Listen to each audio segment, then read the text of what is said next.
नारी के ऊपर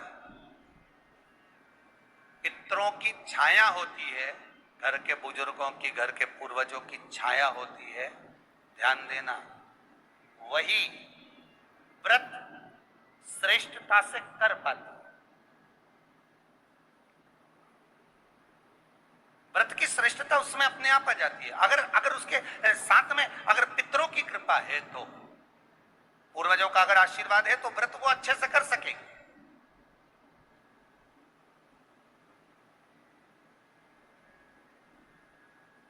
और सहज भाषा में समझ लीजिए, बहुत अच्छे से समझना इस बात को, कि मान लो, एक सरल भाषा में आप और अच्छे से समझिए उसको, बहुत अच्छे से,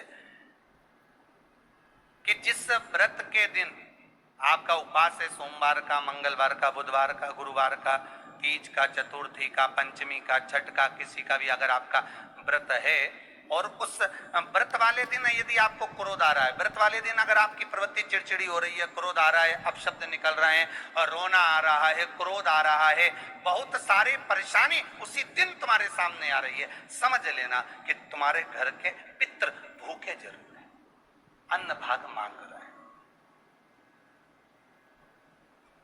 एक बात पहले भी कही थी, शायद आपको ध्यान में होगा, रात्रि को सोने के बाद, विश्राम के बाद, एक बार कहा था, आप लोगों को याद होगा, कि सोने के बाद में 2 घंटे के अंदर अगर आपकी नींद खुलती है, और खुलने के बाद यदि आपको भूख लग रही है, प्यास लग रही है, तो समझ लेना कि आपके पितर, आपके पूर्वज भूखे हैं, अन्न का भाग मांग रहे हैं, पानी पीने को मांग रहे हैं। उससे नहीं समझ सकते तो व्रत से समझो।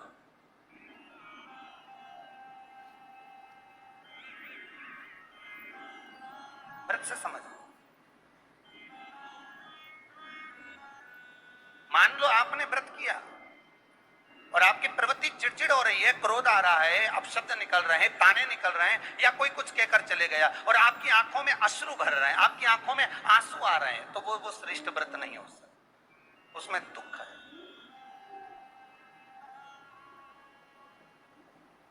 पुष्प ताजा है तो आप भगवान को दोगे, सही है कि गलत है? केला अच्छा है तो भगवान को दोगे, और काला पड़ गया तो तुम भगवान को दोगे क्या? अंदर से गल चुका है तो भगवान को दोगे क्या?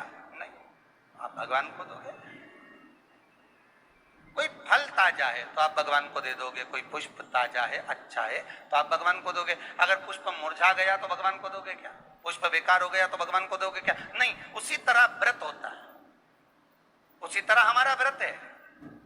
जिस व्रत में हमको क्रोध आ रहा है, जिस व्रत में हम चिड़चिड़े हो रहे हैं, जिस व्रत में हम अपशब्द कर रहे हैं, जिस व्रत में हमको रोना आ रहा है, जिस व्रत में हम किसी की बात का ठेस हमको पहुंच रहा है और हम क्रोधित हो गए, हम रो दिए, हम चिड़चिड़ हो गए, समझ लेना वो फूल मुरझा चुका है, वो व्रत तुम्हारा बेकार हो चुका है, उसको भगवान स्वीकार नहीं करेगा।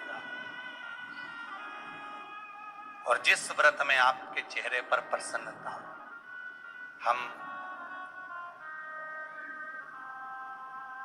इस व्यासपीठ से कहना चाहेंगे कि जितने भी यजमान यहाँ कथा करवाने आते हैं, जितने भी यजमान यहाँ पहुँचते हैं, या ऑनलाइन वहीं से बैठकर पूजन कर कर कथा करवाते हैं, हम उनको भी कहते हैं कि 7 दिन की आपकी शिव महापुराण की कथा है, 5 दिन की आपकी शिव महापुराण की कथा है, 9 दिन की आपकी शिव महापुराण की कथा है। शंकर की कथा, चाहे भागवत कथा हो, चाहे रामायण कथा हो, रामचरितमानस हो, चाहे गीता हो, जिस पुराण को आप बचवा रहे हो, जिस पुराण को आप करवा रहे हो, जो करवाने वाला होता है उसके चेहरे पर स्माइल होना चाहिए, प्रसन्नता होना चाहिए। क्यों? क्योंकि इस पुराण को आप अकेले नहीं सुन रहे, इस पुराण को